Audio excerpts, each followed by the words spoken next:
ओम शांति। 11 मार्च 2026। बाबा कहते, मीठे बच्चे, याद की यात्रा में रेस करो तो पुण्य आत्मा बन जाएंगे, स्वर्ग की बादशाही मिल जाएगी। बाबा कहते, देह अभिमान में रहने से ही पाप होते हैं, जिस कारण सुख की अनुभूति नहीं कर सकते। अपने को गोप गोपिया समझते हुए भी अतीन्द्रिय सुख की भासना नहीं आती है। इसीलिए बाप को सच बतलाकर श्रीमत लेते रहना है। शिवाय नमः कहते हैं तो एक ही शिव नाम हुआ, रचता भी एक ही है। परंतु भक्ति मार्ग होने के कारण, बहुत मंदिर बनाने के कारण किस्म किस्म के नाम रख दिए। कहते हैं ब्रह्मा देवताय नमः, विष्णु देवताय नमः, फिर कहते हैं शिव परमात्माय नमः, क्योंकि वह है उच्च ते उच्च। उच्च ते उच्च निराकार को ही कहते हैं। शिव शंकर कहना भी रॉन्ग हो जाता है। शिव अलग है, शंकर अलग है। जैसे लक्ष्मी नारायण नाम अलग अलग है। बाबा कहते आजकल तो अपने ऊपर दो दो नाम रख देते हैं।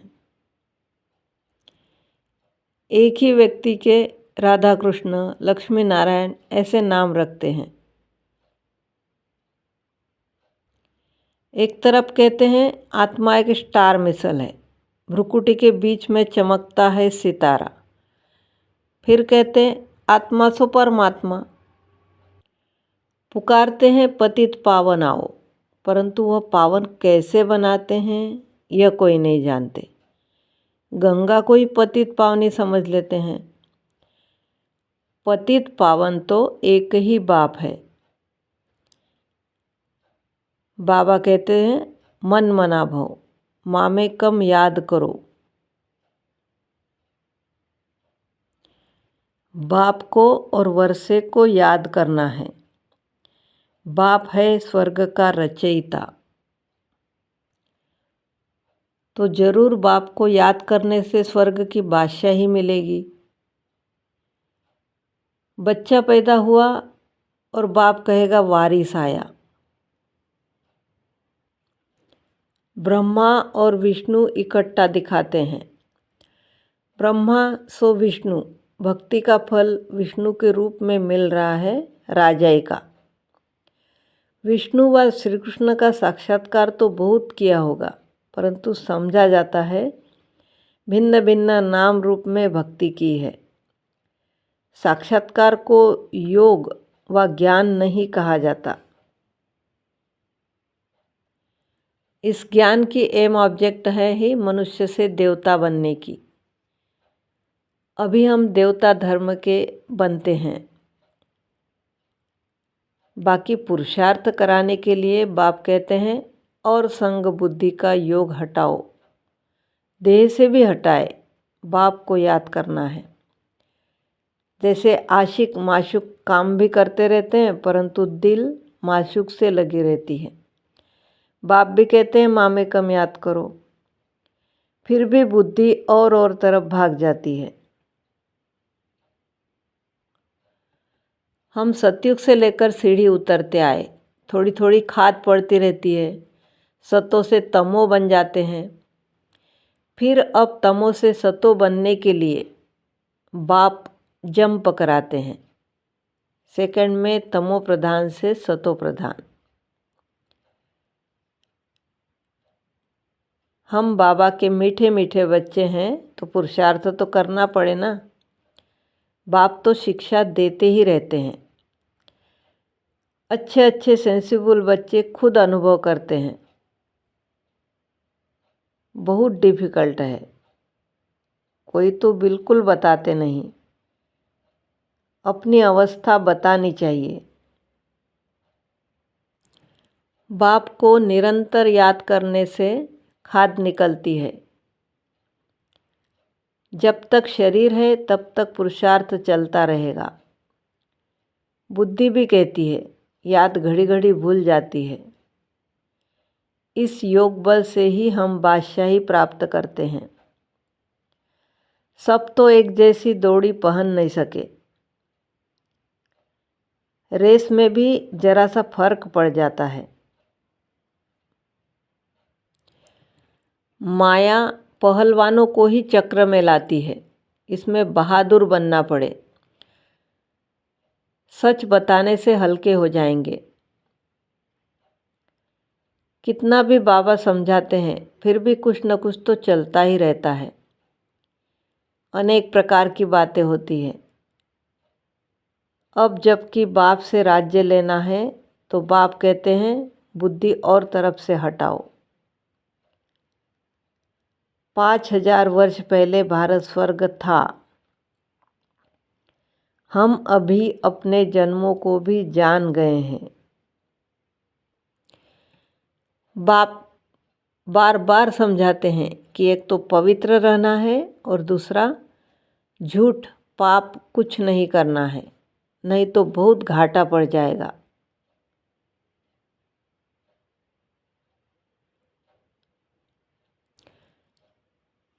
सच्ची दिल से बाप को याद करना है। कर्म तो करना ही है। बुद्धि योग बाप से लगा रहे। हाथ काम तरफ, दिल यार तरफ।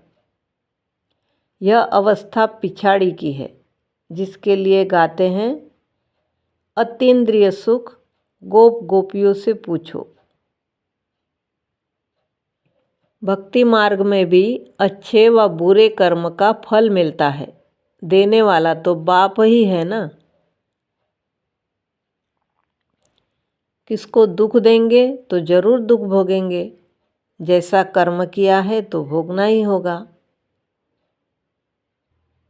झूठ कभी छिप नहीं सकता। बाप फिर भी बच्चों को समझाते हैं। कख का चोर सो लख का चोर कहा जाता है। बाप को सुनाने से श्रीमत मिलेगी। कदम कदम पर सर्जन की राय लेनी है।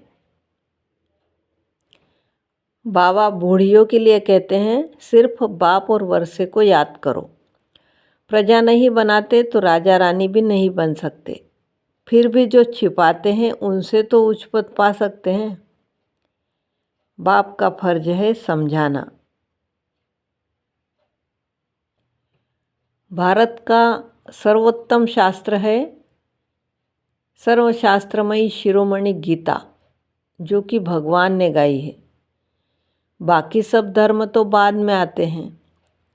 गीता हो गई माता पिता, बाकी सब हुए बच्चे।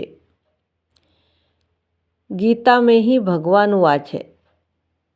श्री कृष्ण को तो दैवी संप्रदाय कहेंगे। देवता तो सिर्फ ब्रह्मा विष्णु शंकर है। भगवान तो देवताओं से भी उच्च है ना। ब्रह्मा विष्णु शंकर तीनों को रचने वाला शिव है। ब्रह्मा द्वारा स्थापना, ऐसे तो कभी नहीं कहते श्री कृष्ण द्वारा स्थापना। ब्रह्मा द्वारा विष्णुपुरी की स्थापना होनी चाहिए। हम शिव बाबा से इनके द्वारा वर्षा लेते हैं। अच्छा, मीठे मीठे सिकिलदे बच्चों प्रति माता पिता बाप दादा का याद प्यार और गुड मॉर्निंग। रूहानी बाप की रूहानी बच्चों को नमस्ते। हम रूहानी बच्चों की रूहानी माता पिता बाप दादा को याद प्यार गुड मॉर्निंग और नमस्ते। आज का वरदान है सदा एक रस संपन्न मूड में रहने वाले पुरुषार्थी सो प्रालब्धि स्वरूप भव। बाप दादा वतन से देखते हैं कि कई बच्चों के मूड बहुत बदलते हैं।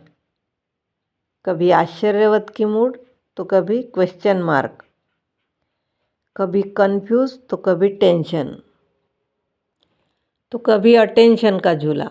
लेकिन संगम युग प्रारब्धि युग है, न कि पुरुषार्थी। इसीलिए जो बाप के गुण वही बच्चों के, जो बाप की स्टेज वही बच्चों की स्टेज। यही है संगम युग की प्रारब्ध। तो सदा एक रस, एक ही संपन्न मूड में रहो, तब कहेंगे बाप समान, अर्थात प्रारब्धि स्वरूप वाले। आज का स्लोगन है, बाप दादा के हाथ में बुद्धि रूपी हाथ हो तो परीक्षाओं रूपी सागर में हिलेंगे नहीं। अव्यक्त इशारे, निश्चय के फाउंडेशन को मजबूत कर सदा निर्भय और निश्चिंत रहो। फेथफुल की पहली निशानी है हर सेकंड, हर कदम श्रीमत पर एक्यूरेट चलना। एक्यूरेट मूर्ति बनना अर्थात हैमर लगाना। हैमर से ही तो उसे ठोक ठोक कर ठीक करते हैं।